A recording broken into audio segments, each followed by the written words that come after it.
Dan pemirsa, untuk membahas mengenai pidato Presiden di sidang umum PBB, kita langsung terhubung dengan pengamat hubungan internasional Universitas Padjadjaran, Teguh Reza Syah. Selamat pagi, Pak Reza. Selamat pagi Indonesia. Pak, Salam. ya semangat ya. Pak Reza, menurut Anda apa inti dari yang ingin disampaikan Presiden Prabowo dalam sidang PBB kali ini? Apa yang bisa di-highlight dalam pertemuan kemarin?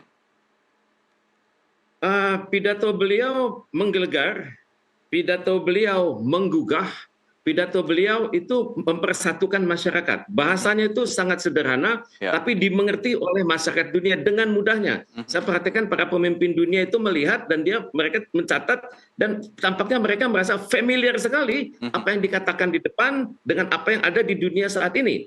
Jadi intinya Indonesia itu siap membagikan pengalaman terbaiknya bagi dunia, itu satu ya. Ini dalam teori namanya intermestic ya. Karena pidato beliau itu menggambarkan beliau adalah Indonesia, dia berbicara mewakili Indonesia dalam forum yang paling terhormat di dunia, dan pada saat yang sama juga beliau membawa mandat dari berbagai organisasi internasional yang mempercayakan kepada pembicara nomor 3 ini, kepada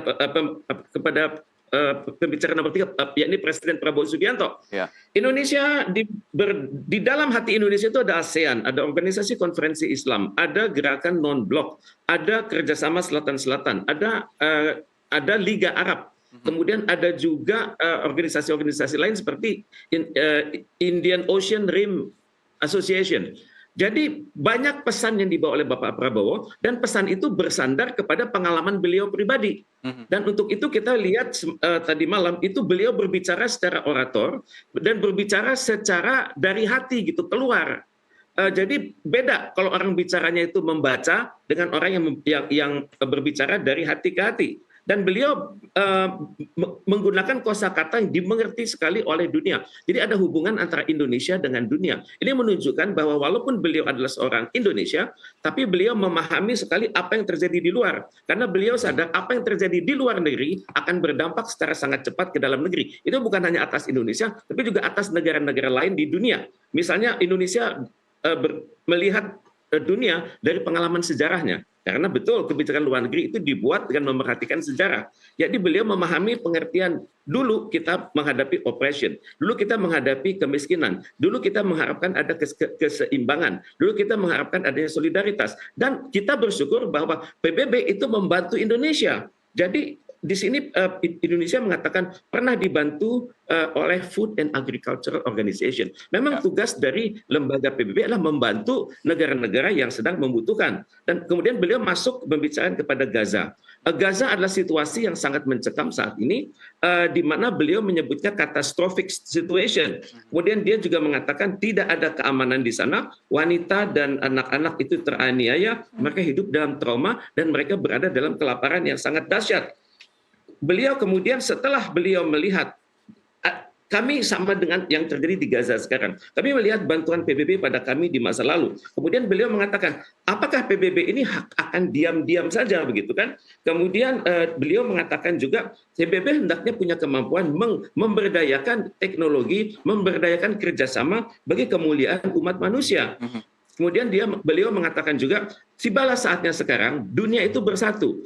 Beliau tidak menyebut negara, tapi menyebut di mana negara tersebut berada. Barat, Timur, Utara, Selatan. Itu hendaknya bekerja sama. Kemudian beliau baru menyebut agama-agama besar dunia dan juga negara-negara utama dunia. Kemudian beliau mengatakan, ingatlah kita pada sejarah. Ini kalau bicara sejarah terus tentunya beliau ingat pada petua dari Presiden pertama Indonesia Bung Karno mengatakan jangan sekali-sekali melupakan sejarah, dan beliau menyebut nama filosof Barat namanya Thucydides. Jadi tentunya diharapkan bahwa dunia ini mengambil hikmah dari Thucydides bahwa yang kuat itu belum tentu menang, dan yang lemah itu tolong jangan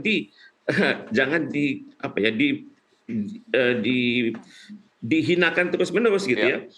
Terus yang terakhir ini yang menarik, beliau mengatakan Indonesia siap mengirimkan pasukan perdamaian ke dunia kalau diperintahkan oleh United Nations Security Council atau Dewan Keamanan PBB, dan bahkan kalau perlu 20.000 dari warga negara kita siap dikirimkan untuk membantu perdamaian di dunia. Dan beliau secara khusus menyebut Gaza dan belahan bumi lain. Ini merupakan satu peringatan pada PBB. Kalau selama ini perhatian PBB, terutama sekali United Nations Security Council itu belum optimal. Mereka hanya kuat bicara-bicara, tapi tidak bisa melindungi masyarakat yang sedang teraniaya, masyarakat yang peradabannya terancam punah dari muka bumi.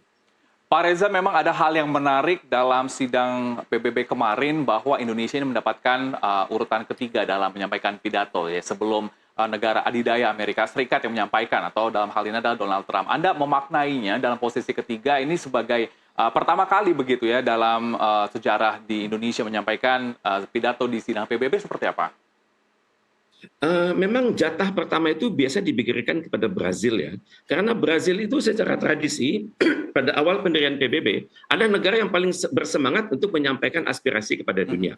Pada saat awal PBB berdiri tahun 1945, negara-negara kunci di dunia seperti Inggris, Amerika Serikat, Belanda, Perancis, Spanyol, Portugis itu adalah mantan-mantan penjajah, dan mantan-mantan penjajah tentunya malu kalau mereka berada di forum PBB dan berada pada nomor satu. Nah, jadi biasa diambil alih langsung oleh Brazil. Brazil berpikir peradaban kami cukup tua, kami dekat dengan budaya-budaya modern dunia. Kemudian Brazil negara besar, penduduk besar juga pada saat itu. Jadi karena itu tradisi inilah Brazil nomor satu dan Amerika Serikat karena tuan rumah nomor dua.